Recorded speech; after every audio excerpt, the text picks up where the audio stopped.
The Aftermath, every Sunday morning from 6 o'clock on Tab Radio Racing and Sport. Brad, the sporting highlight of the weekend for you thus far?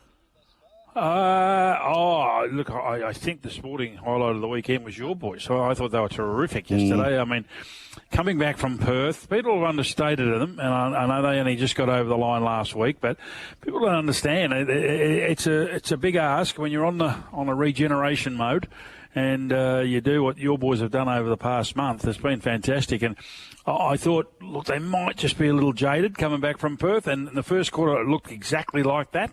And the Giants were well organised, but then all of a sudden, the last three quarters, it just grew a leg, and it was a fabulous effort by your boys. So, that was the win of the round for me. Win of the round so far. 2 games to go today too, and the West Coast Eagles, a little bit of a sniff at the line. That's the sort of vibe going around at the place at the moment. You get a 37.5 point start. Collingwood are $1.12, West Coast are $6.10, 37.5, and then Adelaide. They're into $1.67 against Brisbane, $2.20 at 6.5 there over in Adelaide. Yeah, it looks way overs for way unders on the head-to-head for Collingwood, and way overs in the line, because when you look at it, that's their style, West Coast at the moment. Damage control first. So, and under the lid, that sort of condenses that ground. They haven't got the maximum forward line for today, Collingwood. They're going to put Howe forward, so they're going to experiment a little bit there. So from that point of view, there's why wouldn't you like a little bit of the West Coast Eagles? What is it? Plus 37.5. Yeah. Now the show and West Coast normally play right at Marvel, don't they? I know it's not Collingwood's favourite ground. They'll float back. I mean, Collingwood don't want to be bombing the ball in, because Barras and McGovern will just zone off and tip you back out. But they're going to have to be inventive a little bit. But they've still got a lot of quality there with Dacos boys and that, so they should be able to get it done. But the margin might be the key. James Sully Sullivan is about to join us. Chris Nelson, and then Racetrack Ralphy. So we got quite a start for the first hour. So get your texts in on that Retrovision text line early, 0427 789 571, because we have, after 7 o'clock, Rob Archibald. He'll tell us about that win of New Marion yesterday in the Hollandale Stakes. Makes the old Perth Cup form look good, Brad. 4th in the Perth Cup, wins the Hollandale at its next run. Simon Hill to give us the EPL rundown. Jason Warren, yes, we're getting a thumbs up there from Sophie Stone next door. And Paul Stuart, we're talking greyhounds. That is all before 8 o'clock. And then looking forward to Racing Rewind as well. But here's a man who he loves commenting on one of the softest games being played at the moment, NRL, and his name's James Sully Sullivan. James, what has happened to your game, mate? What has happened? What? Hello, Marty. Hello, Brad. Let's go. Whack, whack, whack. Hello, in that Sully. first hour. I want a run rate of 8 and over, boys, in this first hour. Righto, let's go hard. Harry Grant sin binning. Can you explain this one? This is as soft as I've seen. Well, this is this new edict. When the rugby league and NRL referees, and Brad, you'll remember this, and very similar with the umpires in the AFL, when they get a little thing in their bed bug and they go, right, we're going to concentrate on this. Now, what they're talking about, contact with the leg. Harry Grant was running through and touched the leg of the defender. Literally touched it, yeah. Oh, yes. Oh, yeah, what, with his knee? There was no intent. I saw one I called one Friday night, which was a very, very bad one. Nothing compared to that. I still can't believe that. Honestly, as I said on the post last night, let's get the tags ready and go and play league tag. Fair dinkum. That was disgraceful. And as Harry Grant, he just went, what? So, yeah. I think Craig Bellamy did well just to... Oof. He was getting redder and redder, wasn't he? In the press conference. He was, I reckon, one more question. If you had been a journo there, Brad, you just would have had to go one more time, wouldn't you? Just a little needle, just to see the great man explode. Yeah. Just push the button one more time. Just put in the nuclear codes, as they say. but to be fair, lads, let's not take away the gloss of the Cronulla Sharks. At the end of the day, they lose their playmaker Nico Hines in the captain's run as it was leaked out. I tell you, the kid who's walked in since Braden Trindle's hasn't been there the last couple of weeks. And guess where this kid came from, Brad, Marty? I'll let you guess. This boy called Daniel Atkinson has slipped into the 5'8" role, and he's done a good job, a real good job. Of course, he's kicked last night he kicked the 4 goals, kicked the field goal in the 73rd minute. So where's his education, boys? He would have come from the Storm. He would have come from the Storm. On the money. Yeah, it's a great nursery. And the great news during the week, while we just quickly, of course, Craig Bellamy. You know, that's big news in Melbourne, Brad. Absolutely it is, Sully. And my coach at the AFL in the Western Bulldogs, he's been there too long for 10 years. He's on up for 23. Well, yes. There you go. Yeah. But, yeah, there was one D2, and as I said, you know, at the end of the day, they probably won't get the Storm at a better time with some injuries. But let's not take the gloss off it. And a good win by the Sharks and answers a lot of questions, because there's one thing about the Melbourne Cronulla Sharks, as we said, who they've beaten. Well, they beat the best last night. Yeah, they did. And Sully, I know you would have... Sorry. No, you're right. Sorry, Sully, before we get into some of the results and look forward, tell us, I mean, I just feel a little bit uncomfortable about the Wayne Bennett situation. Just tell us where it's at the moment, because I find this not really morally right, that, you know, you've got an infancy club, you know, trying to find their way in the world, and Wayne's pretty much openly out there saying, well, you know, have money, we'll travel. Yeah, I'm not so sure. I think that this is my point, Brad, and we all, well, in the NRL circles, we all knew that Wayne Bennett was at the Dolphins for just 2 years. Maybe a coaching director's role there if he wanted it. Christian Wolf, was promised the job. He was told, right, you'll come as an assistant for Wayne Bennett, you'll take over in 2 years. So they're honouring that side of it, and I think Wayne probably at the stage, he's probably, I don't want to be a coaching director. I still want to coach. It's very much like Bellamy, except he's 10 years older. So that's the big thing for me. Yeah, I can see some people thinking, what's going on here? But knowing the way Wayne Bennett has sort of done things, he normally does things pretty right, you know, and morally right. Does he like money? Does he like money, Sully? Well, I think he's got a few kids, hasn't he? Yeah. So he must like it a lot. But in all seriousness, he's got to go and protect his income earning potential going forward. And I just don't like these coaching situations when, you know, what happens if the Dolphins win it this year? Yeah.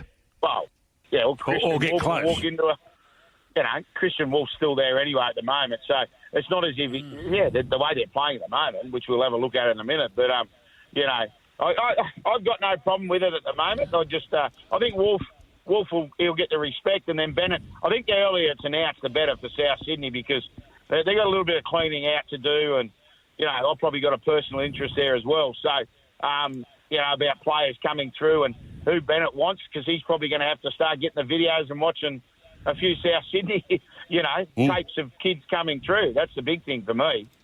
Well, the other thing, Sully, is just as a player. I mean, if I'm playing for the Dolphins and I'm saying, and Wayne's, instructing and telling and sometimes ranting, and I say, well, hang on, mate, you're not going to be here. What's going on? Yeah, but that's why I come back to the point, Brad. I think they always knew he wasn't going to be there. Yeah. So, next year, he won't have the clipboard next year, so they know that. But the other way, you might have blokes coming off a Dolphins contract, might be going, hey, Wayne, can I come with you? I wouldn't mind going to you with the Rabbitohs, yeah, get you. Correct. And talk about that. That's the other side of it. Yep, talk about the Rabbitohs. They went down again. Dragons 28 beat them 14. We'll work backwards. So this was the second of the night games last night. Yeah, they did enough. They led 12-6 at half-time. What about Zach Lomax? Can't he drop kick a footy? Like, he's kicked another 2-point field goal just before half-time, and then Latrell returned. He scored 2 tries for the Rabbitohs, but they're down on numbers, let's be totally honest. If the Dragons couldn't beat them last night, they wouldn't beat them any night. So, yeah, they'll take the 2 points. They won't feature in the finals either side, but, it was a fitting contest. Yeah, what were the other highlights for you, Sully? Well, mate, they went out to Penworth. The night, obviously the first game of the afternoon. The Knights did enough.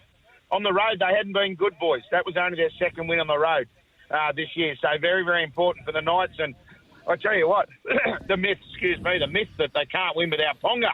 They're starting to get rid of it. That's 3 in a row without him. So, yeah, and, obviously the Tigers, that's their 6th loss in a row, lads. So, yeah, it started well for Benji, Marty, but welcome, son. Welcome. It's a rabble.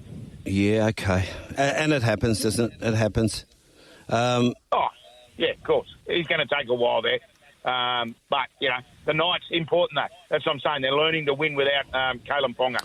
2 Friday night games, and Panthers defeated the Bulldogs 16-10. You got this one completely right on Friday drive, and the next game as well. You went 13 plus Broncos over the Eels. That was a nice little double. It was about $6.60, wasn't it, from memory? Yeah, it was. Yeah, it was a Kenny Calendar special. Yeah. It was a $6.66. Kenny, yep. And it was it was nice. It was almost never in doubt. The first game, it was a real dour struggle, wasn't it, for the first half? Well, we thought that, in the conditions out there at Penrith as well. And as I stated on Drive on Friday, it's they're very good. They're the second best defensive side in the comp, the Bulldogs, at the moment. I think a lot of people are forgetting that. And it's they were very, very gritty. And then the big news, boys, obviously it's been I'm going to use the pun here, lads. New South Wales is, at the moment, has been hamstrung because now we've lost Cleary. The night before they lose Travojevic. Now Cleary walks off the field just before half-time. I tell you what, I'm going to have to ring Michael Maguire to say today to check in on him. He'll be shattered. Well, it's certainly not the right position to be in, is it? Hamstrung. No. Right. No. Especially, at the end of the day, I'll just, Tom Travojevic, if he's gone for 4 weeks, he's gone for 8, isn't he? Let's be totally honest. Because the problems he's had with those legs. And is Nathan Cleary becoming the same sort of, victim of those hamstrings? So, yeah, that's the problem. But what about the Dolphins? You're talking about them earlier. Sorry? Oh, he's not that old either, Cleary, to be getting these soft tissue injuries, So that's the other thing. That's a concern. That's a real concern. You're right, Brad. But, we were talking about the Dolphins. And what about them on Thursday night? Down 20 points to, 20 points to 4? 4, yeah. And then they went bang, bang, scored 3 tries. Trey Fuller, on the 35th minute, scored one of the best individual tries. Well, the best individual try I've seen for the year. Oh, hold it. Sorry. I forgot about our man, Marty. Yeah, your man on Xavier. Xavier, Xavier codes, yeah. But Trey Fuller up there in the Xavier class. Yep. So what are we going to do today? So we've got the Roosters and the Warriors. Now let's get the prices up here. This is an interesting game for mine. Roosters are $1.25. The Warriors $3.90. It's 11.5. And then the Gold Coast Titans are $2.20. North Queensland Cowboys are $1.68 at 2.5. Yeah, well, I'm going to go the Roosters. I'm going to go just the 5+. I'm going to be, because the weather's horrible, guys, and I don't know if you watched the rugby, well, you wouldn't have watched the rugby union last night from Allianz Stadium. Oh, my God, it looked like a swimming pool. So the amount of rain, I think it's going to dry up a little bit in Sydney. So I'm going to go the Roosters to win by 5 or more. Mm-hmm. I don't like this next game, honestly. Either team could win by 8 or less. Yeah. There you go.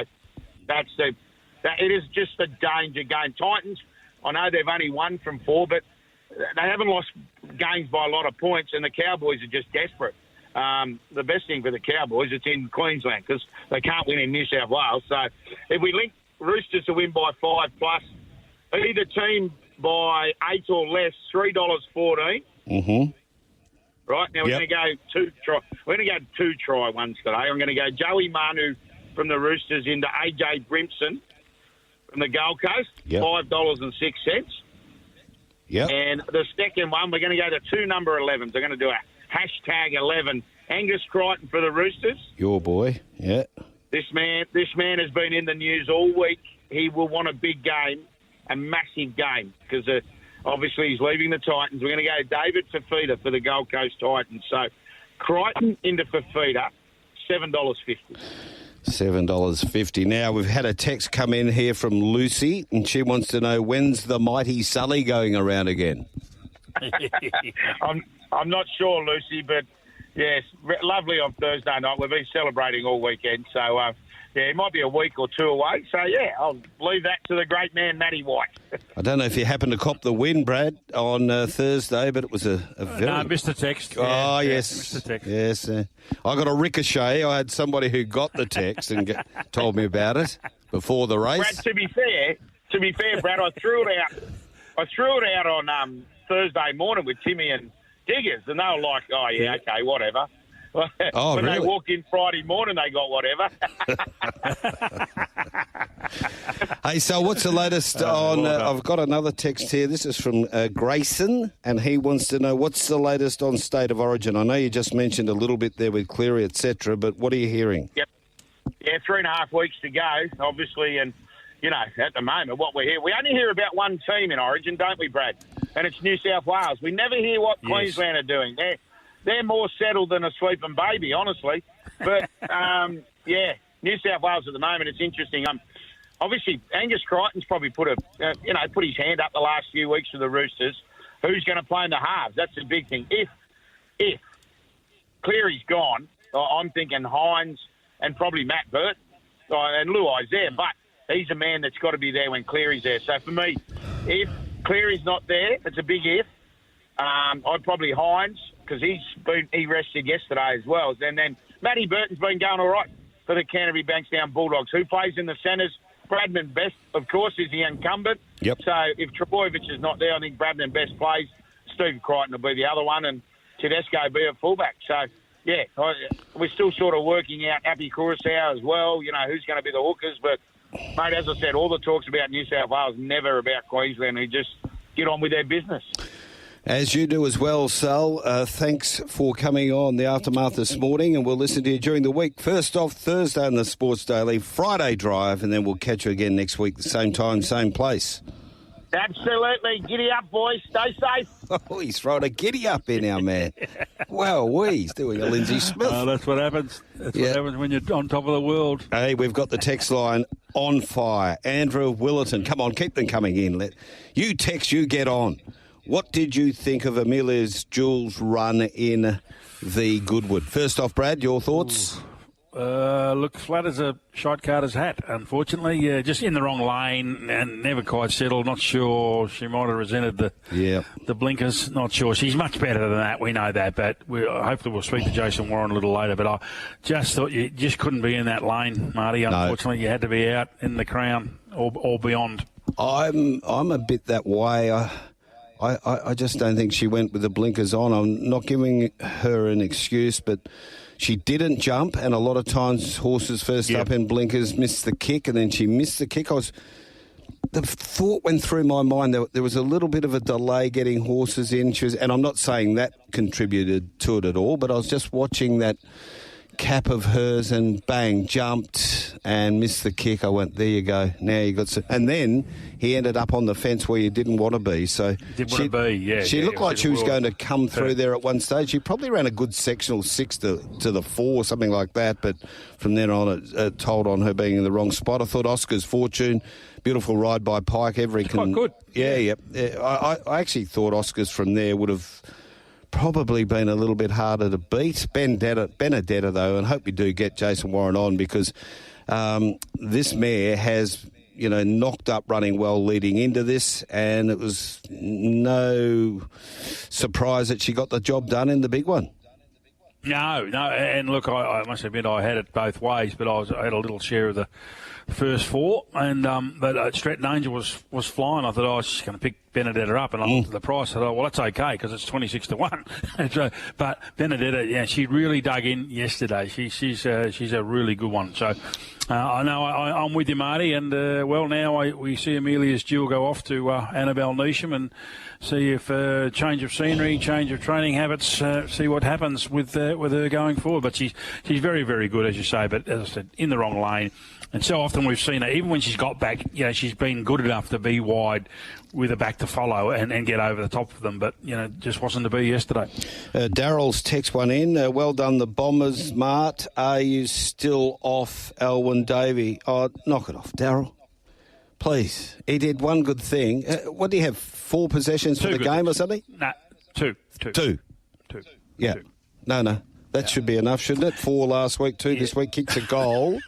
and now he's a superstar. And did spot one up, yeah. Did. Yeah, that was Yeah, there was no problem. It was the change that had to be made. It was pretty straightforward, unless there was an injury. Unfortunately, he was going to be the one. There was a few that they're playing different roles now, and that's the good thing. And and when you win, as I say, it's wallpaper over the cracks. You've still got a little bit of an issue at the bottom end of your list, as every club has. But I'm seeing Hine, Redden, and Heppel. No, boys. No, you're not the attacking players. You're not the run-off every second. You start with your man as your immediate opponent. Stop him first, and when we win ball, then you can off and go. And it's working a treat for your boys down back. Oh, look, the 4 recruits that he's brought in, I know Dersmar wasn't there last night, but Goldstein's job there last night was enormous. Yeah. And that's the best game I think Kieran Briggs has played for the season. They went head-to-head, and Goldstein was enormous and didn't even get in the best players. He had 34 taps, but that doesn't count. Don't worry about Ruckman. 34 and about 16, 17 possessions. The thing about Goldstein is that if he marks it, at least you might be a 50-50 chance of kicking a goal, where Draper, you're 33% chance. Well, and he's giving an outlet on the way out for the defenders. And if you get a ruckman who can mark the ball on the half-back flank, geez, it makes your life easier, because everybody is surging forward, anticipating that he does mark the ball. Toby Green is not the tallest player on the ground, but he dropped the sitter. Did you see that one on the outer wing? On the half-back flank? He dropped that one. He would have swallowed 9 times out of 10. Guess what? Essendon straight back in, 1,000,000 miles an hour. All of the defenders are motioning down the ground to support. Caught out of the way, easy goal bombers. It's so important, and I'm with you. Goldstein's doing a wonderful job, not only with the tap-outs, but, just being that option to take a kick out, on the half-back flank wing area. Ben Mackay's been enormous. As I said to you, Brad, going to that Anzac Day game and watching him live, he generals that defence. He tells everyone where they've got to go to and sets it up. Often he can get himself off so he can be that rebounding defender, but he can lock down as well. He's been enormous. And then Gresham's forward pressure is exactly what you want. So, they just nailed those 4 recruits. There's no doubt about that. Yep, and they had a wonderful treat for some of the kids who haven't been doing it too well, Marty. So it was fantastic, and they've been with them all week, and probably gave them a source of inspiration to say when they were a little bit tired and a little bit sore, I don't know if I can go on. Well, they went on, and they had them all in the circle last night in the post-match song, which was absolutely outstanding. Yeah, it was wonderful, wasn't it? And we go to the other match last night. Poor old Morris Rioli Jr., what's he done? Broken an ankle by the look of it or something? I don't know. Treloar tackled him late in the game, and they both fell awkwardly, and he fell on a 45-degree angle. I think he got his leg caught underneath both his weight and Treloar's weight, so it was just purely an accident. But Jack Graham did a hammy, so there was also another fella got concussion. So they're in the wars at the moment, Richmond, and it's going to be a while before they get out of it. Unfortunately, I'm not sure where Uzo's going. I just can't understand. As I say, I like to see, as I like with Clarko, when we've been critical of Clarko, and it didn't happen again last night, you just want to see some element of the game improving. And it's not for North, and it's not for Richmond right at the moment. So, you just wonder what the philosophies are at those 2 particular clubs right now. Yeah, well, we brought that information back from Melbourne a couple of weeks ago that all wasn't well at Richmond. As I said, you talk to people who are involved with these clubs, and they can tell you stuff that you don't get in the media, and that's what we brought back and told our listeners here, that Richmond are a bit of a basket case at the moment. Yeah, we informed the listeners in January, Marty, that Benny Gale would be going.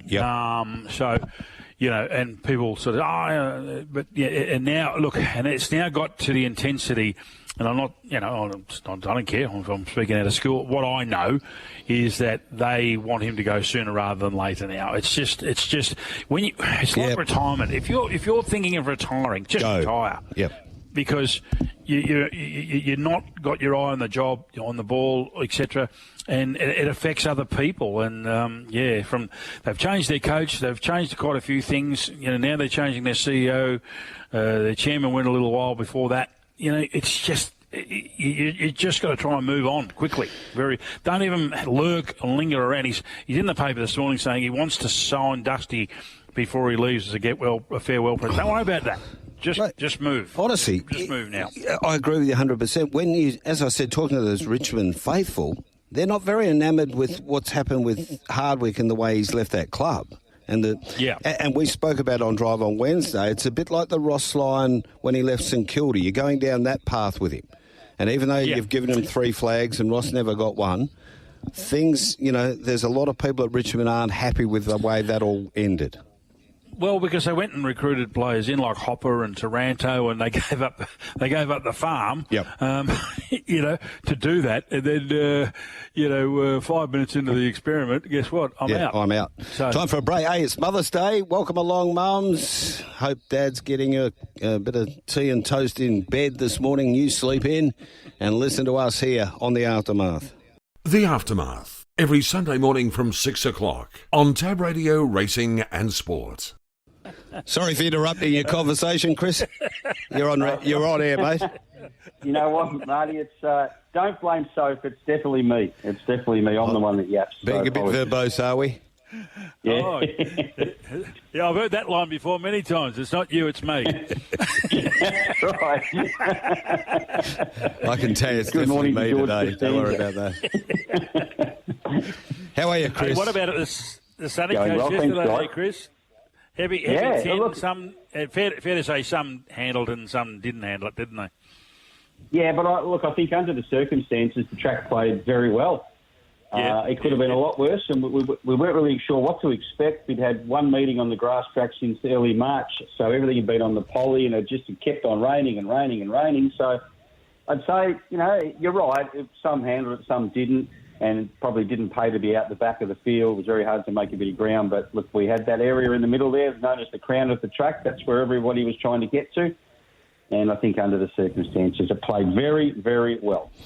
Okay, Ken Russell Memorial was race number 4, and it was taken out by Al Toff for Chris Waller and James McDonald. Yeah, this could still be a good form race going forward, even though it was on a heavy track. And Al Toff had the one start and run into a smart one of the Waterhouse spot in Sydney and run on really well. And look, J-Mac had this one tracking behind the leaders. Now, the leaders ran second, third and fourth, basically, except for one other, Volatile, which faded out of it. Look, I thought the win was quite a good one. I think this horse can go forward, obviously head towards the Sires and other races, but I liked a couple here as well. Silver and Suave ran second, only having its second start, and had run one well on the poly track. Gina Tonic had won its 2 previous starts and stuck on well again. My little filly there, Jamoma Alcalage, who I got a big opinion of, they backed her off the map, but she just got a little bit too far back, and she was on the fence. She was the one closest to the inside, which wasn't the place to be, but wow, she still made ground. Wait till she gets to 1,400 metres next start. And right down near the bottom of placings, the ending results, number 22, Zula, trained by Stuart Kendrick and Jake Bayless, was a $91 shot. This was a sneaky good run, well back in the field. And you have a look at the replay, was making some ground to the 50-metre mark and then got held up. Should have finished closer than the 5.9 length margin.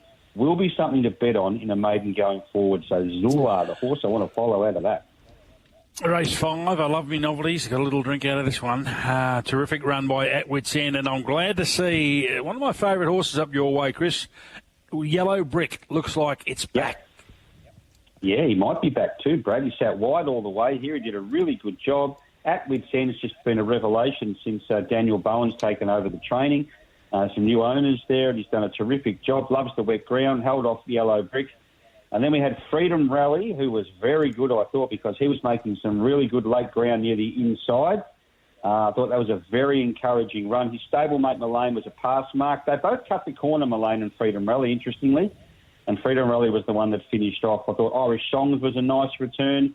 But, yeah, you're right, Brad. There's some horses definitely to follow out of that. Yellow Brick, Freedom Rally, probably not so Mullane. Okay, James McDonald made it a 4-timer in the Gold Coast Guineas on Corniche. Good fighting victory. Looked to be in a bit of trouble at the 200. Yeah, I was standing there, Marty, with a good view of the track, and at the 200-metre mark I was thinking, I don't think he's going to get there. I don't think he's going to get there at all. Then he went back inside Sofrado, who wobbled off a little bit, and then he went back inside and then finished too well and won the line. It was quite a comfortable win for Corniche. So a good effort there. Sofrado ridden forward, as I mentioned a few times yesterday, when you have these heavy tracks, I'm not a big rat for speed maps because horses can settle a lot closer than they normally would. And Sofrado is a perfect example. He was up sitting second. He's a horse that always gets back. So his effort was a good one. He looked home until Corniche got to go on late. Bases loaded was all right off such a long break, but I think Corniche, everyone thought Corniche would win that race, and that's how it panned out. I know they really fancied Roll on High. It was one that had a nice run and just didn't handle. Yeah, I even had a tip in Brisbane on Friday morning. Someone was tipping me Roll on High from the stable. So, yeah, it seemed everybody was keen.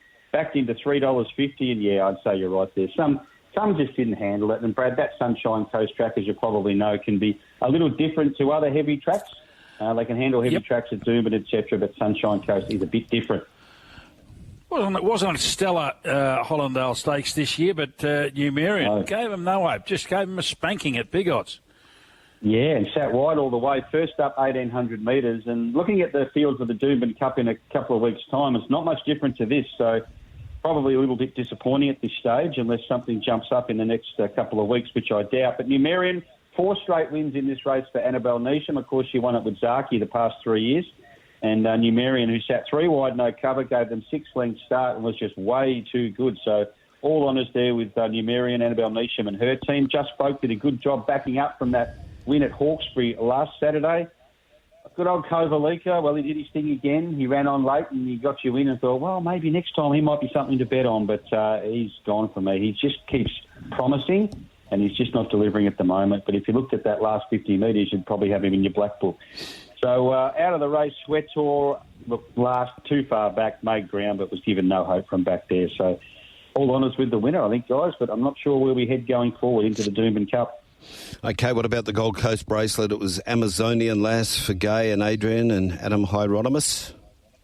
Yeah, all these fillies came from well back in the field too, Marty. Amazonian Lass was 5 lengths off them. Molly Bloom ran second, was 10 lengths. So was Mare of Mount Buller. I think the first 4 across the line are the first 4 to follow, and I think they can all be followed with confidence. Amazonian Lass just dashed at the 200-metre mark, and at that stage, Molly Bloom was being badly held up.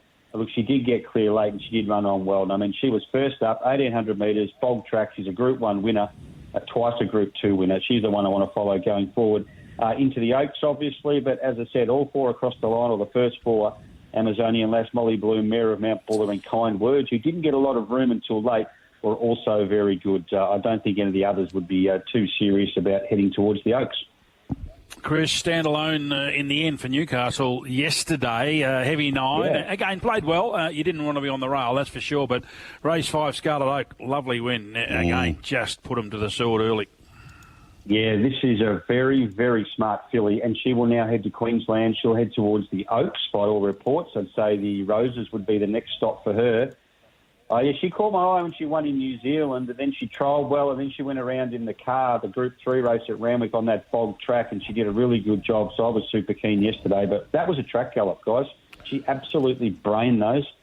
She never, ever got out of second gear, I'd say, for Zach Lloyd, and she'll only improve. And I think it was for everyone to see when she had that one win in New Zealand, and suddenly she's in the ownership of Chris Waller, and I think he had a big opinion of her as well. So I think she'll be a force to be reckoned with up here, and she might be one for Molly Bloom to handle in the Oaks. Yeah, that is for sure. Zach Lloyd having a good day there as well. The Gosford Gold Cup taken out by He's a Shocker. Good late for Chad Schofield.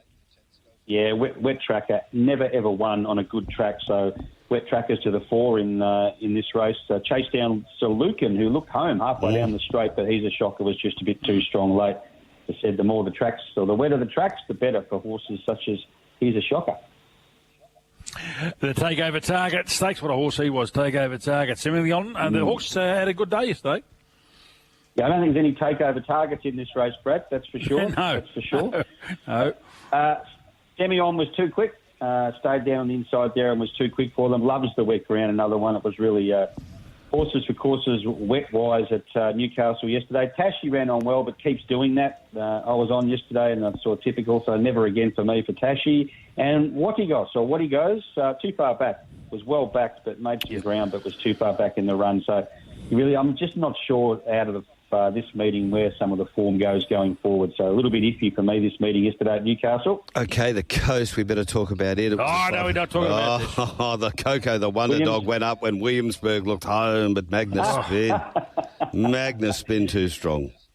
Yeah, Williamsburg got to the front and just said, nah, that's not my position. I don't win races these days. So Magnus Spin rallied and kicked back and won at $18. And, yeah, it was a good performance from Magnus Spin. I know A Star ran third, did a good job because it set a pretty strong tempo in front. Happy Times becoming a little bit of a bookie's favourite.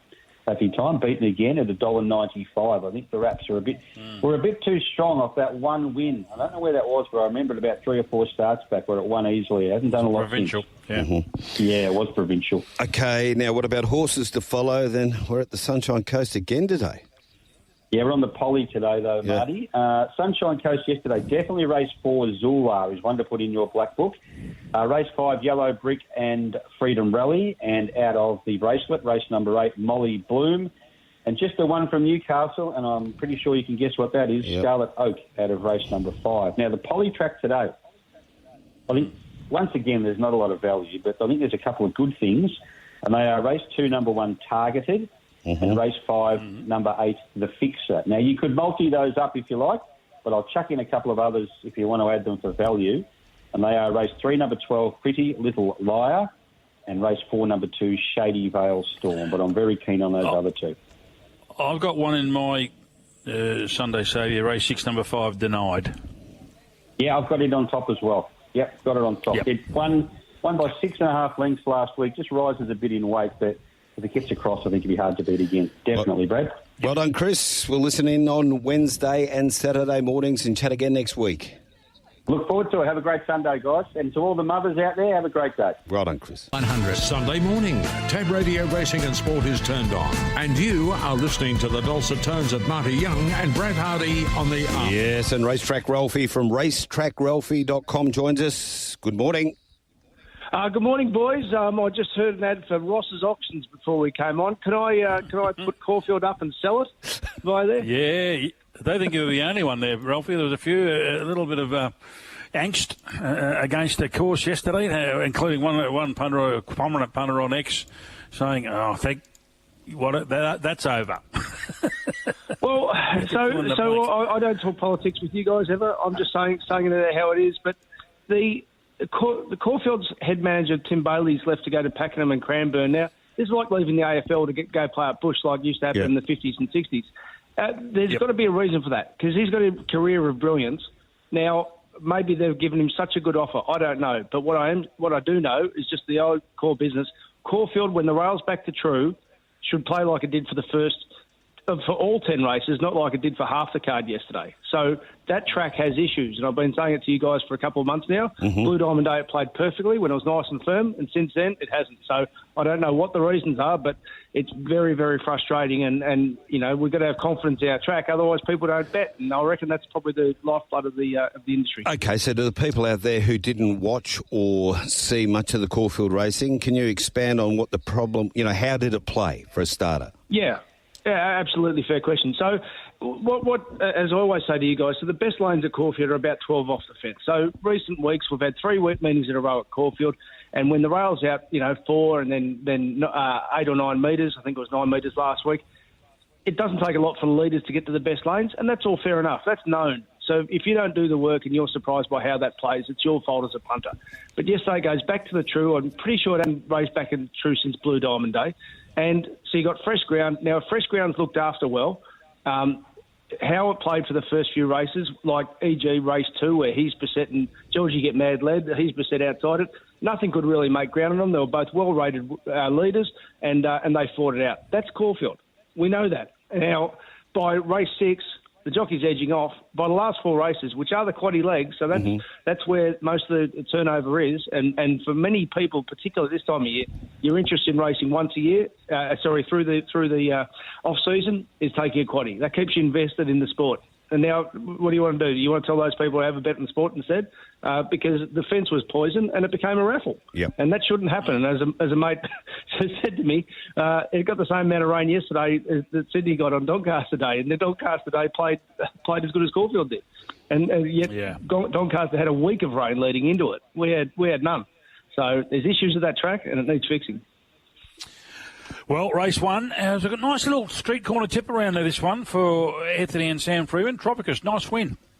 Yeah, absolutely. Daniel Moore rode it. He's going to do a stint in Singapore for their last ever stint, and he was really strong in the line. There was nothing amongst the race brigade that really enamoured you, so it wouldn't be surprised if it was a first starter. Bridal Waltz was favourite, led and compounded, whether that was the right part of the track or just probably didn't turn up on the day, probably a combination. But yeah, as you said, very strong.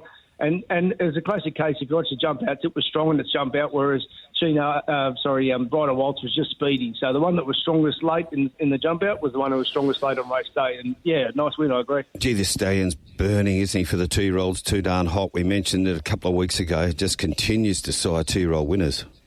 Yeah, absolutely. It's a beauty. Wow. On the second, and as you mentioned, Dennis Pagan's going well with his horses at the moment. He's Beseth, just beats Georgie Get Mad on the line. Yeah, and both horses ridden perfectly. And Celine Gowdry, we'll get to one of her rides later. That was a cracker as well. So the money came for his Beset. I thought, you needed to keep Georgie Get Mad on side because, like I said, it not only was it going to be well rated, but it was rock hard fit. So you'd have to say his Beset's one of the horses to follow from the meetings, and as has been well documented, didn't get out into the better lane. So I think his Beset is actually one that wouldn't be surprised if it's going to have a really good prep through the off season. It clearly showed yesterday it can handle the wet track. It showed a little bit in its first Australian prep for Nick Ryan, and he's a bloody good trainer, Nick Ryan. He keeps them up and keeps them going. Yeah. So from a first up V fitness perspective, I think it's one to follow.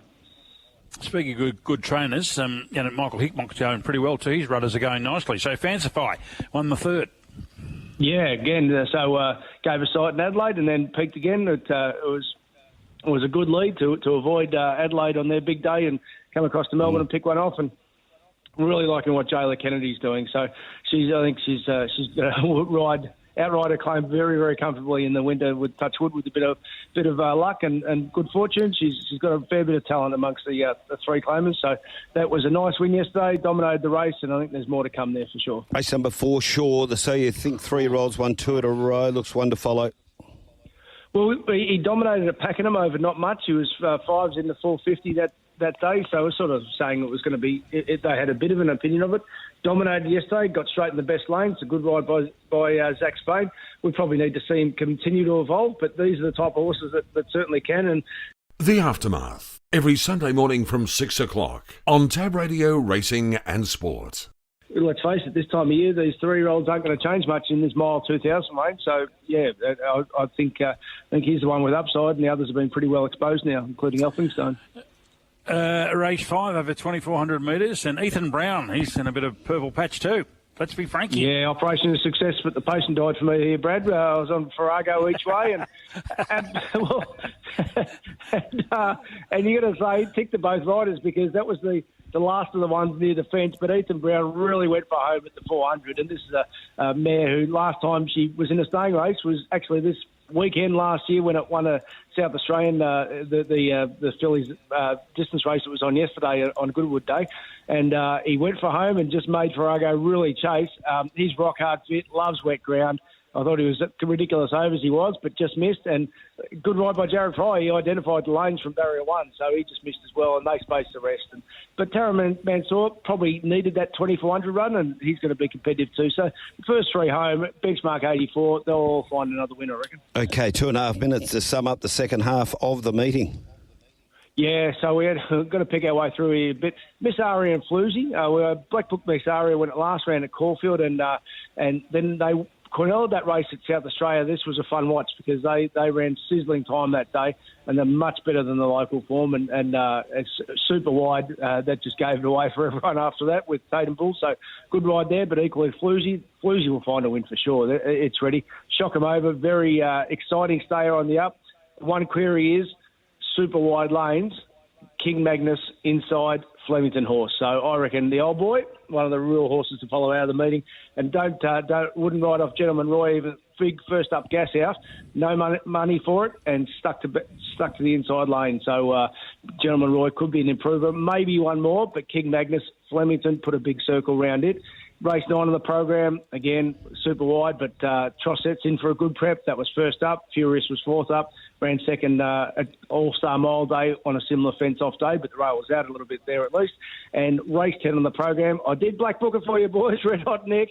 But, you know, they don't try getting 3 legs of the quaddy. That doesn't pay much, does it? No, it doesn't pay. Now, what about the win of Benedetta quickly in the Goodwood? You got 50 seconds.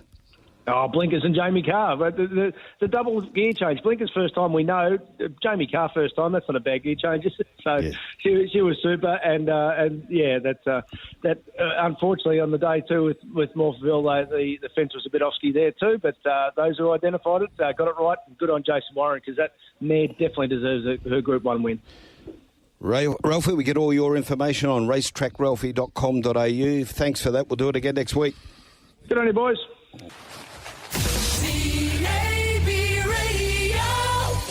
Yep. Okay, Waffle, let's go through the results there from yesterday as well. And it was the Neil Arthur Randall Cup. Subi v South Fremantle. And guess what, Brad? Arthur. Guess what, Brad? The Mighty Bulldogs, 12-7-79, have beaten Riley Morgan Subiaco 10-12-72. Swan Districts 9-15-69, beaten by Peel Thunder. They're all conquering at the moment. 14-4-88, so good kicking down there at Bassendeans, won the way for Thunder. Perth 6-10-46, Claremont back in the winners list. Gee, this is a much-needed win for the Tigers, 15-13-103. This game was on TV. East Fremantle, East Perth was a beauty, and in the end it was the mighty Royals. Geez, I hate the Royals, Brad. 10-6-66, beat the Sharkies 9-9-63. The Moss Street Fairies at Fremantle Oval. I mean, we've had the fumigate joint since they've left. No, they've played that at Fremantle Oval. That's what I'm saying. I said the Moss Street Fairies played at the Fremantle Oval. Yeah. I said we've had to spend money to fumigate the joint. And when they left. And the Garlic Munchers, well, they turned their insipid performance around last week, but it was against West Coast 24-12, 156, defeating West Coast 10-4-64 out there at Joondalup. So they're your winners in the waffle. I don't hate anyone, and I don't dislike the Royals. They're a great old team, the Royals. You don't hate anybody, just to test East Perth. It's not so much East Perth, it's their fans, Brad. What's wrong with their fans? They've always been good fans. I used to follow East Perth when I was a kid. Did you really? My oldest brother, Laurie, yeah. Archie Dudo was kicking goals, and Field Teeny and Gary Bygraves and, you know, all of those champions. What about those mongrels they had there? Bradley Smith and Eddie Pitter and Ron Webster and, they had a few. We're old. They took out about 7 South blokes one day. You know, they absolutely went ape droppings on them. I think Tommy Grilicic might have got and good morning to Tom. He's got a real battle on his hands at the moment. Tommy Grilicic, one of the really great guys, George's brother. Yes. He's a record Turkey holder at Tom. South Fremantle for a long, long time. Turkey Tom. Go on your Turkey. Is he battling, is he? He's in good spirits. Yes, unfortunately. Very. So let's send we're out all in his corner. Yeah. For sure. We're all in his corner. Centre half back, Turkey Tom Grilicic down there for the mighty Bulldogs. Well, time to talk racing. Hollandale Stakes yesterday. Geez, it did the Perth Cup form all the world of good. Listen to this. New Marion hooking wider. Naval College back to the inside. Then Jimi Hendrix. Kovaliga trying to pick up in between runners. And Whetor out wider. Osmos giving a sight here. Here's New Marion running on. Just Folk there in the centre. Then followed Mighty Ulysses. New Marion struck the front here. 125 to go. New Marion dash clear from Just Folk. Kovaliga getting out late, but it's all too late. New Marion, a first up crutch in the Hollandale. Annabelle's done it again. New Marion beats either Kovaliga or Just Folk. She certainly has done it again. 4 years in a row, Brad. She's won the Hollandale Stakes, and Rob Archibald joins us to talk about that win of New Marion. Very good morning, Rob. Good morning, guys. Fantastic, Rob. Congratulations. And wow, first up and a real slingshot effort off the corner. Yeah, it was. He was excellent yesterday. He, for the first little part of the race, I thought he was going to get a bit trapped wide, and Jamie Mott, who knows him pretty well now, just kept him in a good rhythm, and he was very good. He was really good through the line too. So very excited for the whole team. It's been a big effort. He's been predominantly based down in Melbourne at the beach there with Dave Noonan, and gradually worked his way up there through a couple of jump outs there, and then a trial in Sydney, and then obviously kicking off in Brisbane. So very happy for him. He did get caught wide. He was 3 deep, no cover. So first up, 1800 on a heavy 10.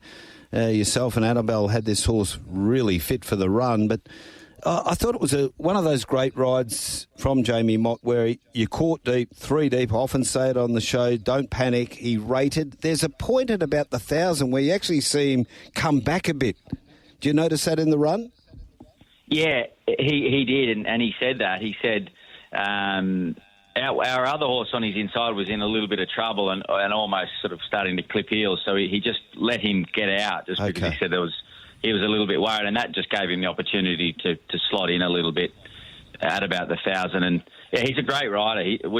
Annabelle's got a huge opinion of him. He's very underrated, and he's always done a great job whenever we've given him an opportunity. Yeah, a couple of times. In fact, I think he used at the 1,400 and the 1,000, which was really, really good and kept him nice. Did you have a little? Obviously, went round at the big odds. It doesn't mean you didn't have confidence. Did you have good confidence in the horse going into the race?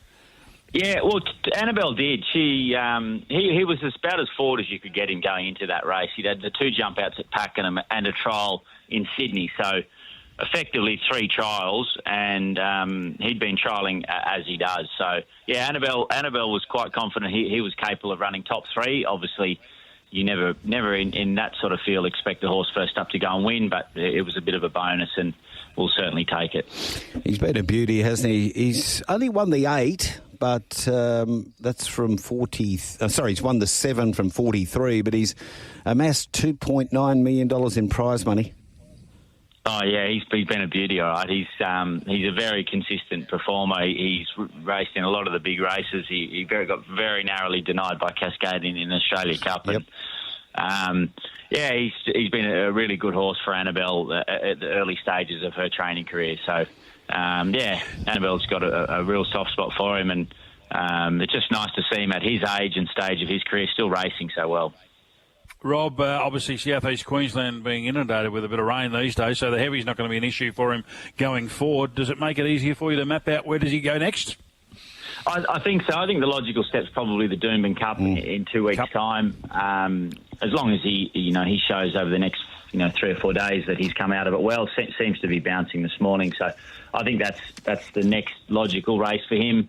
If for any reason we felt he wasn't, you potentially bypass that and go to the Q22. But I think at this stage, next race will be the Doomben Cup. So how's that Queensland team looking at this stage as we really narrow down into the carnival? I think okay. Possibly a little bit disappointed with Baudajant yesterday. He was carrying a big weight, and it was always going to be a tough task on that sort of ground. But he's been racing quite well. Naval College was first up, obviously, over the 1800. He'll get better as we get out over a bit more ground. Mighty Ulysses, he just does a bit wrong in that first part of the race, and there wasn't much speed yesterday, so he just overdid it a bit, and I thought bit of merit to the run. He still finished off quite well, but he'll probably come back in trip. Jimi Hendrix, obviously in that race yesterday, just didn't enjoy that ground, so we'll just be a little bit mindful where he goes. He's a nice horse. He's got really good European form, and he ran well last start, so I think he can bounce back on better ground. Port Lockroy, has had no luck this prep with wide draws, but he'll go to the rough habit, and if he draws well, he should go very well. We've got a few nice horses to look forward to, a couple of those stayers, and a few options over the next few weeks too. So, really happy with the team. Well, our listeners love a little bit of a forward look. Have you got one for us, Rob, that we keep an eye out for the next 7 days? I think Port Lockroy on Saturday at Doomben in the rough habit. As long as he draws relatively okay, I think he can win that race. Okay, and when does Amelia's Jewel join your stable? I'm not sure.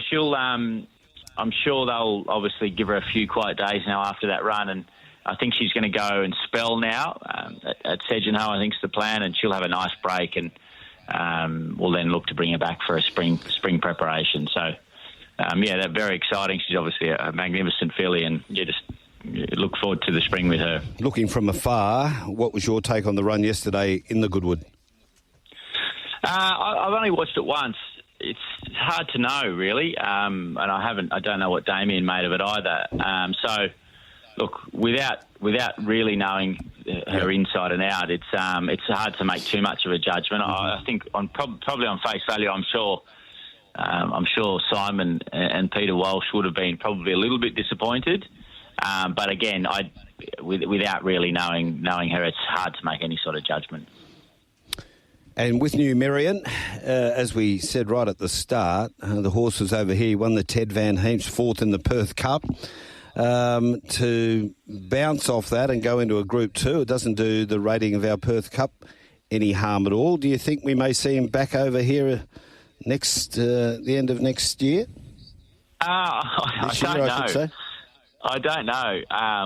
We obviously love taking horses over there, and we would, if we were happy with him, we'd certainly give it strong consideration. But the owners are very mindful of not overdoing it with him, in the sense that they if he shows any signs that he's had enough, I'm sure they'll make the decision to retire him. That's what they've said to us at the start of this prep. So we'll just take it race by race. I think if he's still racing well at the end of this prep, then it certainly would be on the cards. Did he come off those 2 runs in Perth in good condition? He did, yeah, he did. Obviously, once you go a bit deeper into the prep and you head to Perth later in the season, then it just potentially you lose a little bit of time. So we gave him a really good break, and then just rather than worry about anything here in the autumn in Sydney, we just said we'll just focus on Brisbane. So, I think it gave him a good opportunity to have a nice break, and now he's very fresh, sort of heading up to Brisbane now. So it works out well. Goes to show how versatile he is, doesn't it? He can perform over here on our sort of firmer tracks, the good 4s, and then just gets through that heavy 10 yesterday like a swimmer. Oh, no, amazing, isn't it? Yeah, no, he's those good horses seem to find a way on any surface. So, we're just very fortunate to have a horse like him in our stable, and hopefully he can continue to run well these next couple of starts. Thanks for coming on the show, Rob. All the best for that Rob. Queensland Winter Carnival. Pleasure, guys. Thank you. Rob Archibald there from the Annabelle Nation Carnival. I tell you what, Marty, if I had one that won $2.9 million and probably going to break through the $3 billion barrier next week or in a fortnight, I'd be building an annex on my house. Yeah, it'll be there with Coco the super dog. Don't worry about that. She might get shunted out the back. Hey, the Mavericks have beaten Thunder 105-101 the early game today, so they go to a 2-1 lead, Dallas, over OKC. Cavs play the Celtics. That series is 1-1, and they'll be playing at 10:30 our time today. I'll give you a price on that a little later on. Yesterday it was the Knicks going down to the Pacers, and that game was 111-106, and the Timberwolves.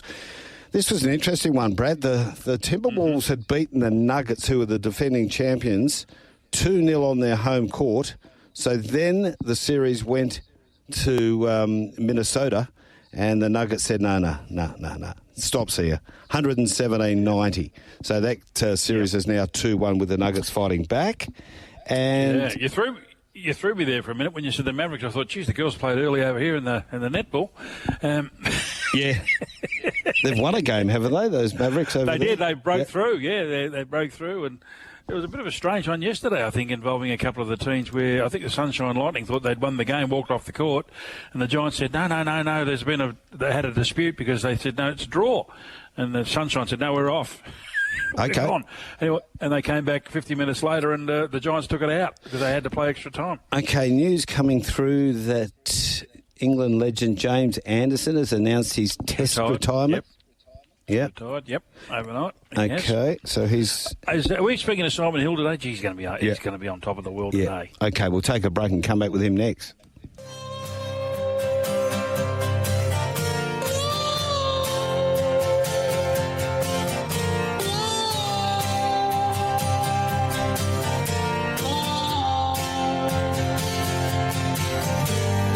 You must leave now, take what you need, you think. Well, 27 past 7, 15.3 degrees here in Perth, Bradley.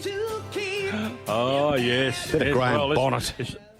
Yeah, exactly. She's on fire today. She's on point today. Oh, yeah. Sophie, Soph, yeah. It's all over now, baby blue. That's about me. Hey, Simon Hill, he'll be dancing on. He'll be walking on sunshine. He's on right now. Waves. Very good morning, Simon. Morning, guys. How are you? We're well. Yourself? Yeah, all the better for City's big win last night. Yeah, thought you might be. 4-0. Wow.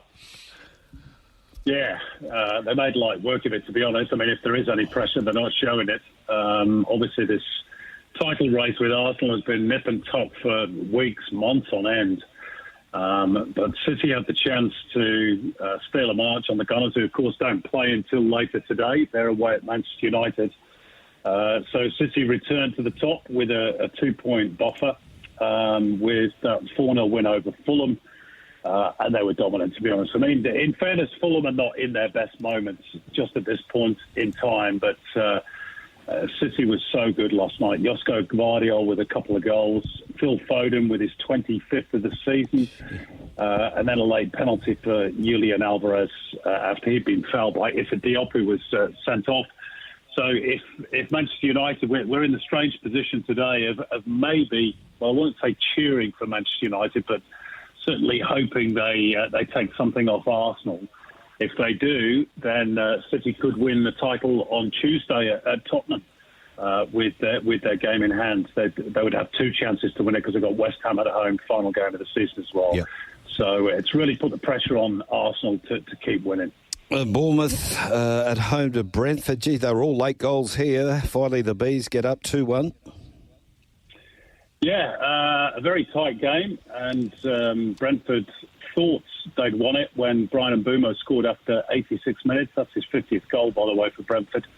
But Dominic Solanke then equalised in the 89th, and it looked for all money as though it was headed for a draw, and then Johan Wissa pops up with his 11th of the season in stoppage time to get Brentford all 3 points. They've had a more difficult second season, Brentford. They're very good in their first year in the Premier League, but in the end, they survived pretty comfortably, and Bournemouth have had a good season as well. Their highest ever points total. They could still have a top 10 finish as well, but a bit of late drama for the fans at the Vitality Stadium. West Ham, Crystal Palace and Spurs, all comfortable winners, Simon? Yeah, West Ham, their final home game, of course, under David Moyes. It's been confirmed this week that he'll be leaving the club. He's had a good few years there, winning a trophy, of course, the Conference League last season. It looks like Julen Lopetegui, the Spaniard, is going to take over. They had to come from behind against relegation-threatened Luton. Albert Sambi Lukonga giving the Hatters an early lead, his first ever goal for the club, by the way. But the Hammers eased through the gears in the second half.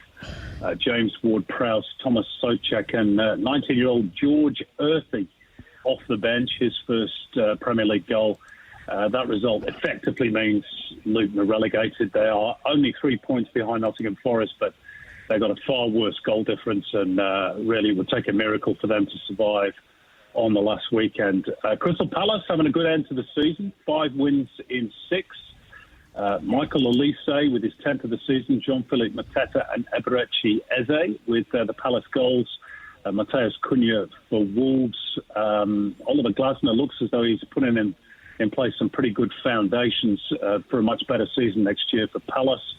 Wolves sort of meandering out towards the end of the season. They've won only one of their last 9. And Tottenham have sent Burnley down with that 2-1 win at White Hart Lane. Mickey van der Ven's late winner. Again, Spurs had to come from behind. Jakob Brun-Larsen with the opener. Pedro Porro with the equaliser. A draw wouldn't have been any good to Burnley anyway. And to be honest, it wasn't much use to Spurs as they chase Aston Villa for 4th. So they're still in the race for that final Champions League spot. They've got Manchester City, as I mentioned, on Tuesday at home.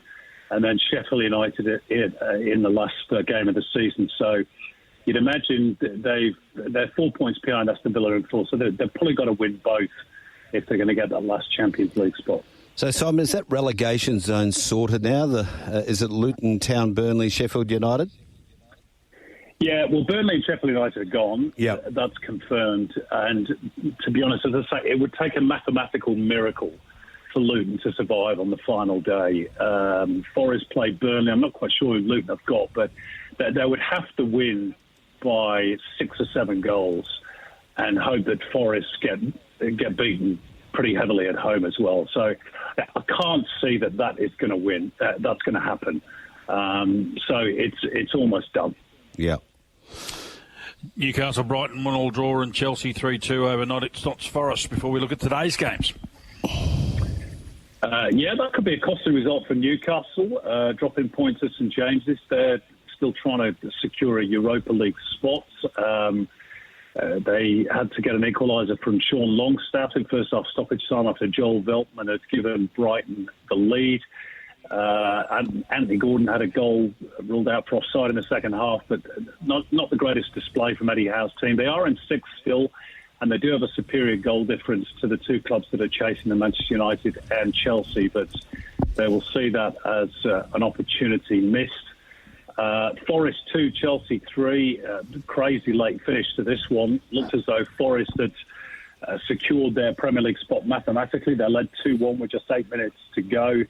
But somehow contrived to lose. Raheem Sterling with an equaliser, Nicholas Jackson with the winner. Earlier, Mikhailo Mudryk giving Chelsea an early lead. Willy Bolly and Callum Hudson-Odoi for Forest.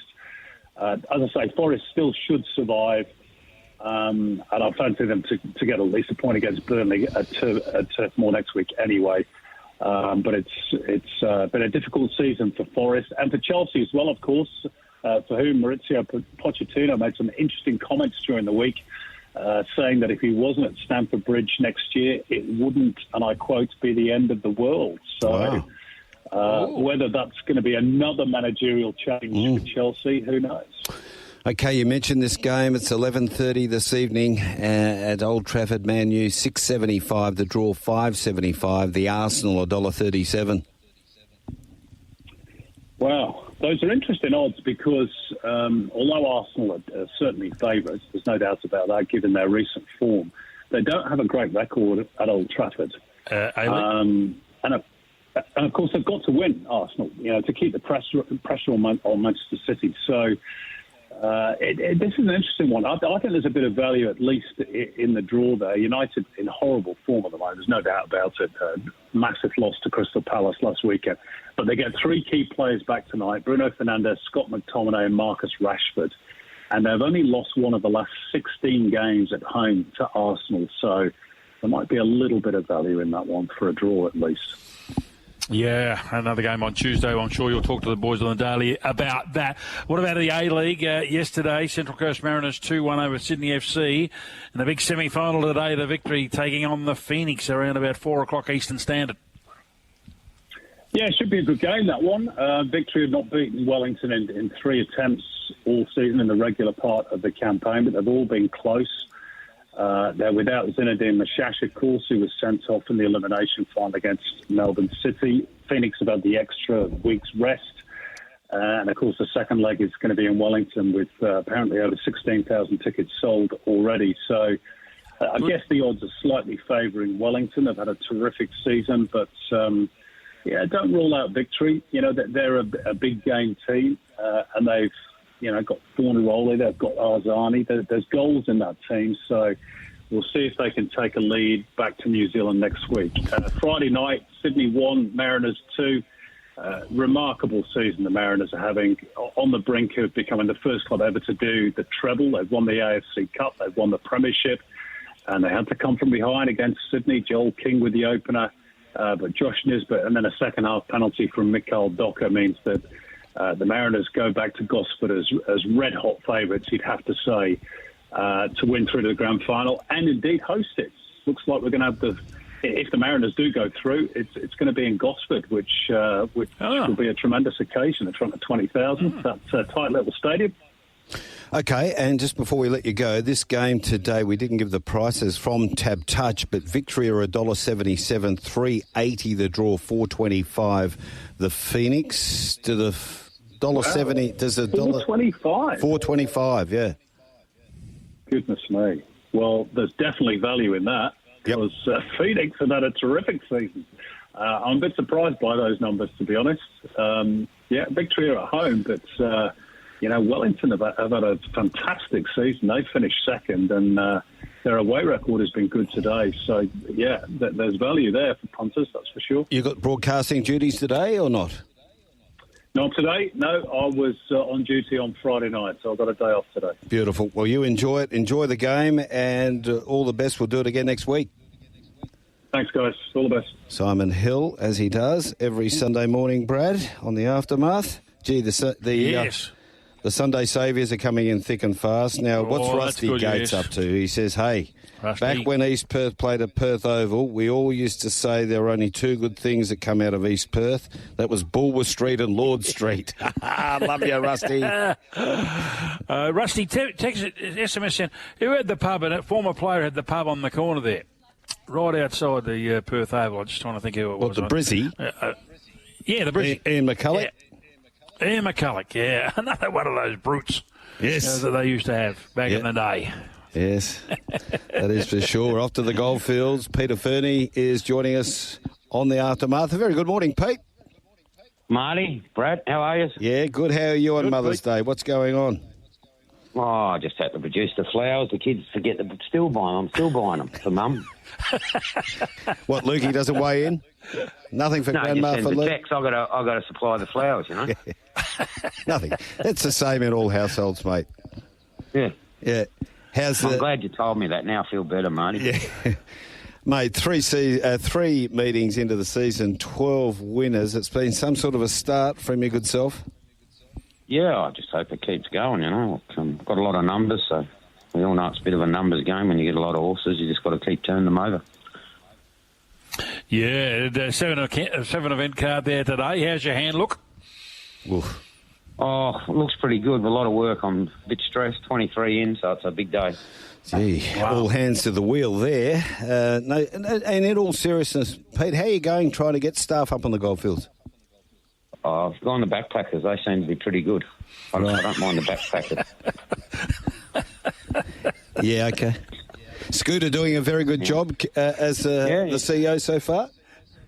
Yeah, he's learning every day. I think he's every day you speak to him, he seems to be getting a little bit more of a handle on it. As you know, it's not that easy a job when you start off and you've never had nothing to do with racing at all. So, yeah, he's doing quite a good job at the moment. But I think the advantage there for Ian is his experience with dealing with like sporting clubs up on the Goldfields, and he's well liked in the area.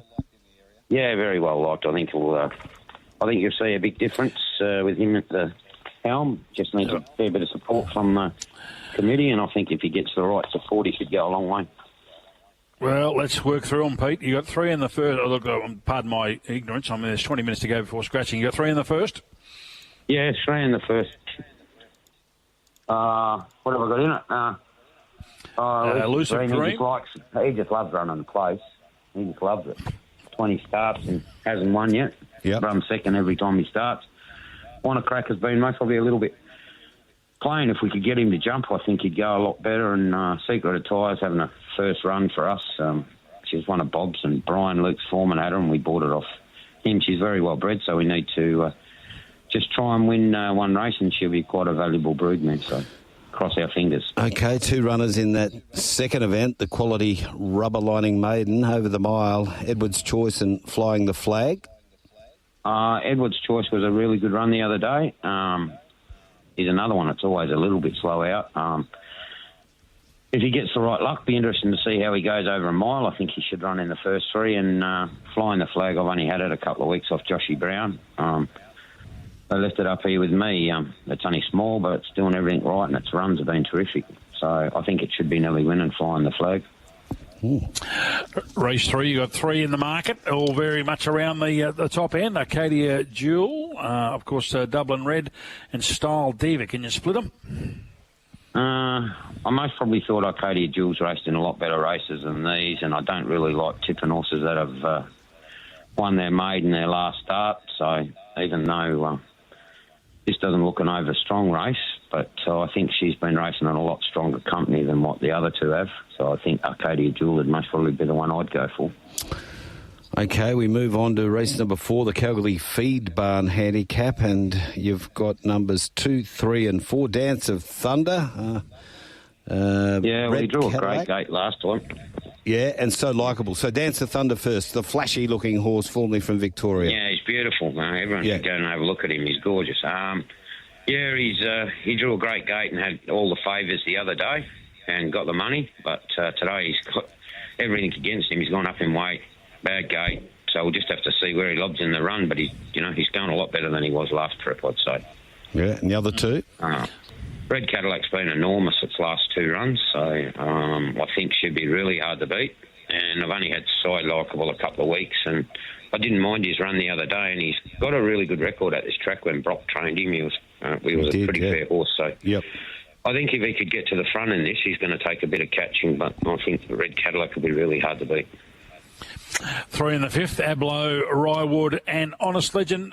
Pete, would I be mistaken? No, Hidden Ruby, you missed her. Oh, I missed her, sorry. Would I be mistaken that Honest Legend, was that a former Lesbridge runner? No, I think we bought him off, that Tommy bloke, what's his name? No, I changed it, Ballarat, I can't remember his name. Right. Yeah, we bought him out of Melbourne, His run was really good first up. 1,300 back to a 12. He should be in front for a long way at a good price, I'd say. The others, Ryewood most probably needs a little bit more ground. Her form's good. Hidden Ruby's been fantastic, so I'd expect her to run right up to him. And Abloh's most probably the best horse out of them all, but he's got a lot of weight and he's coming back off a fair long layoff. He trialled him really good. I think he's the best horse out of the whole lot of them, but he just needs a bit of luck with a kid riding him and a lot of weight. That Pommy bloke was Archie Alexander, by the way. I might refer to him that next time we talk to him. Yeah, I didn't know his name. Yeah, we bought him off him, So that's where they're going.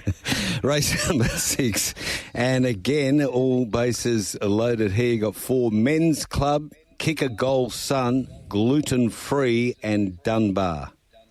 Men's Club's been really disappointing. He went Horse of the Year last year, but his last 2 runs before the end of the season, he went off, and then Lucy gave him a go, and he didn't go much good, and then he didn't do much here the other day. So we've got to cross our fingers that he's going to come back today. If not, he'll be going to be a Pony Club horse, I'd say. Yeah. Only a 5-year-old too.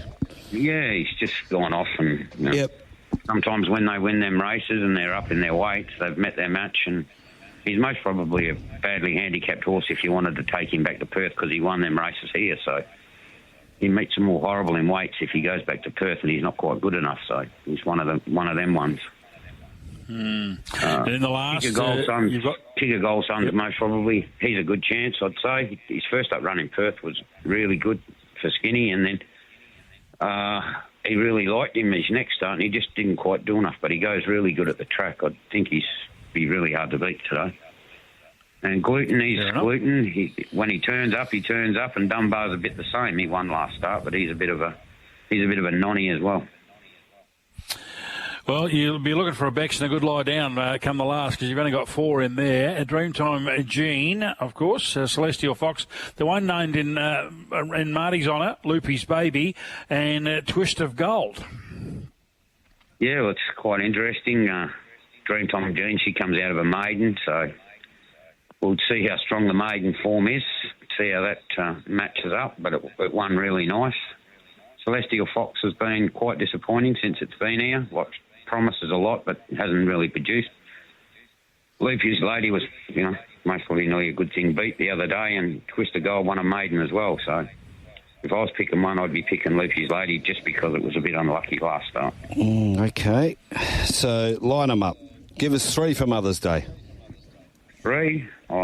Kick a Goal Sun, Loopy's Lady, Red Cadillac. Loopy's Red Cadillac. Just moving forward, it's good to see that Andrew Inglis has got heavily involved with ownership up on the goldfields again.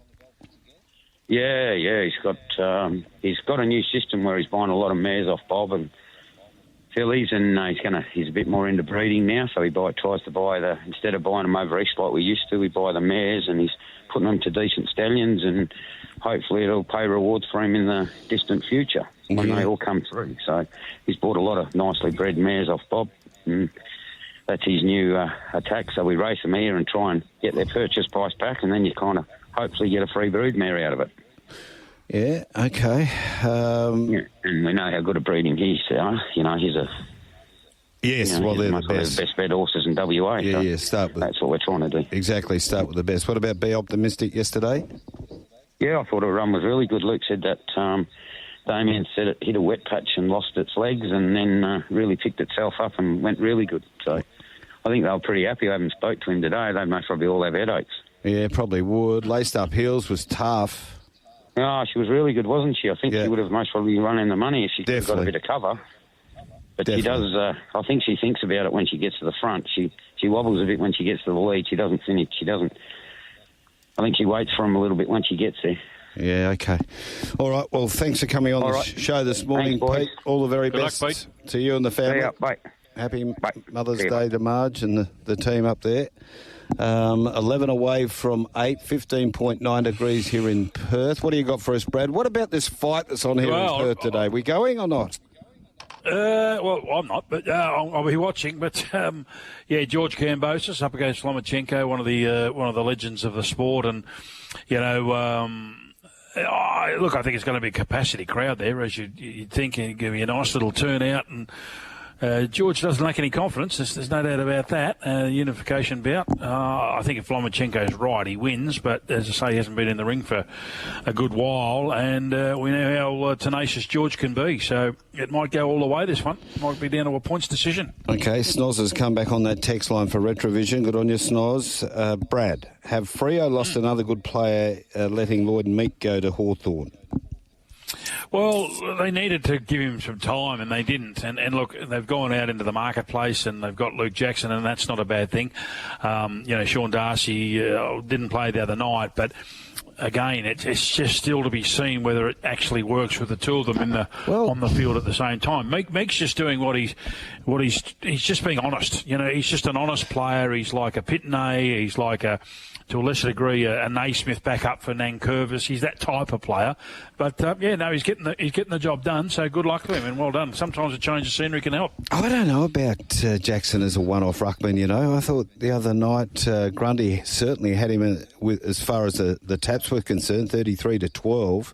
Maybe Jackson does need Darcy doing most of that. Jackson was much better around the ground. Yeah. He was much better. Yeah. Grundy did win as I say, that's his beauty, because he becomes the fifth midfielder, and even though he's the fourth, he's the ruck rover. He's the Dean Cox. He's very good below his knees. I thought he was quite good, and finally I saw him. Just start to. We talk about Stephen Michael, how he was an undersized ruckman, but he used to tap the ball, but he'd hunt it. He'd follow it through the pack, and he'd be coming out the front end of the circle, and that's what Jackson can do when he's on song. But just with the importance of goals from clearance and centre clearances these days, and there's a real impact on it, you can't afford to be losing too many centre square rucks. No. Can you? Well, this is my issue. This is my issue, and I'm quite happy to wear the flak. The Fremantle midfielders don't hurt you. Yeah. They win all the clearances. They win all the contested ball. Sarong's a beauty. How many goals has he kicked this year, Marty? 0 goals, 3. Right. 0. Had it 34 times. Yep. Longmire didn't care. He said, look, he went head-to-head, Heaney and Fife. Mm-hmm. Fife's just lost complete confidence, and Heaney, again, nearly best of field. Yep. So they were happy with that one. Brayshaw and of course, Sarong don't hit the scoreboard, and neither does Aish, and he's getting a mountain of the footy. The boy on the wing, Sharp, he's kicked 2 goals, at least in one game. Missed 3. They've got a real issue. And as I said, going into the game on Friday with you, the midfielders for Sydney, up until the game, had kicked 30-odd goals for the season and 84 from the forwards. Fremantle don't have that luxury. They just don't have that luxury. They're struggling to kick goals. They're not getting any out of the midfield, and they're getting just a precious few from the forwards. Hey, Brad, we'll take a quick break here on the Aftermath. We're back talking greyhounds with Paul Stuart next. On the Aftermath, you are listening to Marty Young and Brad Hardie on Tab Radio Racing and Sport. Racing, Firelighter jumped quickly from out wide, showing early speed was Molotov Boy. Firelighter goes across and goes through the first bit, 5.39 out by 5. Hunting up on the inside, West on Boomer, Sneaky Emoji in behind them. Next was Molotov Boy, along with All About Cole. Well back in the field, Sunset Comanche. Last of all, as they go down the back straight, was Molotov Boy off the back. Firelighter out in front. Races clear out by 6 lengths, running on Sneaky Emoji. 8 lengths behind them, All About Cole. Window Shopper in the home straight. Firelighter clear, and Firelighter wins by 2 lengths on Sneaky Emoji. 8 lengths away, third was All About Cole. Yeah, they were heats of the Britain's formal wear WA Derby. It's always one of our favourite racing over here in Cannington, the heats of the WA Derby, into that Britain's formal wear final next week. And what a win here, Brad, by Firelighter. Paul Stuart joins us to talk about it. Morning, Paul. Morning, guys. How are you? Oh, wow, rocket ship out of the leads. Yeah, he's got a very good early speed, that dog. So they're hard to come by, but yeah, he's got some serious burn once he gets out of the boxes. Yeah, he was very impressive, Paul, and he put it beyond doubt, didn't he? Going off down the back, he got out about 6 or 8 in front. Yeah, well, that's his best asset. He's got some he's just really, really quick down the back. If he gets room in the first sort of 5 metres, and once he lets go, he's very, very fast. But I was happy to see that was his first race in WA since he was brought over here. So good to see him sort of live up to his trials. Former Sydney dog? Yeah, that's it. Yeah, he come from Wentworth Park. He had, I think he won about 5 races at Wentworth Park, so he's got some very good form behind him. And that's sort of the reason why he was targeted. He had that good speed, and Cannington's obviously a very much a leader's track, so he had the right sort of credentials to come here, and it was good to see him sort of lay it down last night. Well, some of the dogs and a lot of trainers, they prefer inside barrier or inside boxes. You happy? Is this dog bomb-proof from any box? Well, it's interesting because looking at his videos from over at Wentworth Park, he sort of doesn't mind being anywhere, really. Like I say, it's just more if he gets a bit of room early. He's gone well for middle draws. He comes out and just sort of goes straight. His running line sort of on that first corner is about 2 or 3 off the fence, so he doesn't carve across to the fence. So, as long as he sort of gets room, he sort of can come from sort of any box. And obviously box A is pretty hard to win from at Cannington, and he handled that all right last night. Okay, so career, what is he, 6 from 10 now? So only a young, lightly raced dog? Yeah, that's it. Yeah, he's only had 10 starts now, and I think he's only a little bit over 2 years old. So he's got plenty of upside with him going forward. What sort of money, and you don't have to tell us exactly, but what sort of money would it cost to buy a dog like this? Over 20. Okay. Over 20 sort of 5. On his form in Sydney, you probably don't expect him to run the sort of times he did last night. So he's been one that's sort of taken to this track, which is good. So, he's, if he can continue to run these times, he'll end up being a pretty cheap purchase. No doubt there was 3 other heats there too.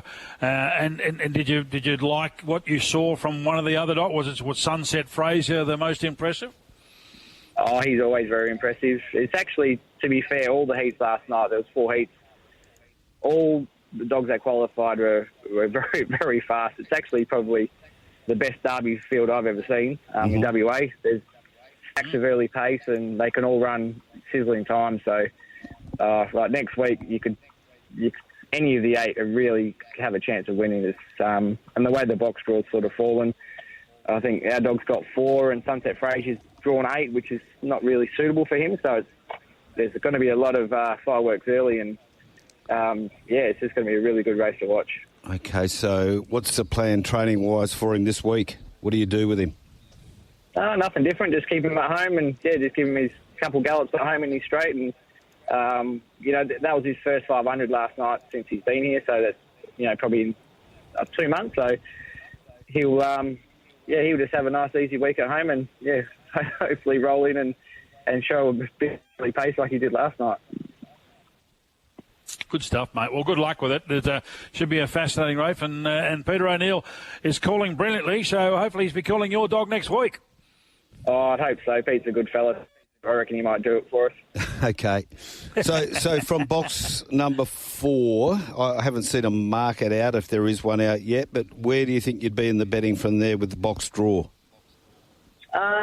It's pretty, probably, I'd say he'd probably be equal favourite. Just with Frazier drawn out in 8, probably, had he had drawn sort of 4 and we were 8, Frazier would probably be the favourite. So there probably won't be too much between them price-wise. It's actually going to be pretty even. I'd say they're probably $2 or $3 each, especially with the way the other dogs have gone. There's some, a lot of fast dogs in that race, so there's anyone can sort of win. So you'd want to be getting at least $3, I'd say. Okay, well, we'll have a look at that market as we get a bit closer to the Britain's Formal Wear WA Derby. Geez, they've been sponsors of the WA Derby for a long time, haven't they, Britain's Formal Wear? And I'm doing my best to get a suit here, Brad. Things are a bit tough. Bit tough in my house. Firelighter. I've got a connection, Marty. Okay, Firelighter. We'll put the suits on and get out there on Saturday night and watch Firelighter. Hopefully get the job done from box 4. Paul, thanks for coming on the program. No worries, guys. Thank you very much. He's a ripper, Paul Stuart. Geez, he trains his share of winners too, doesn't he? Yeah. He's very good at the caper. A great finale. Don't worry about that. And you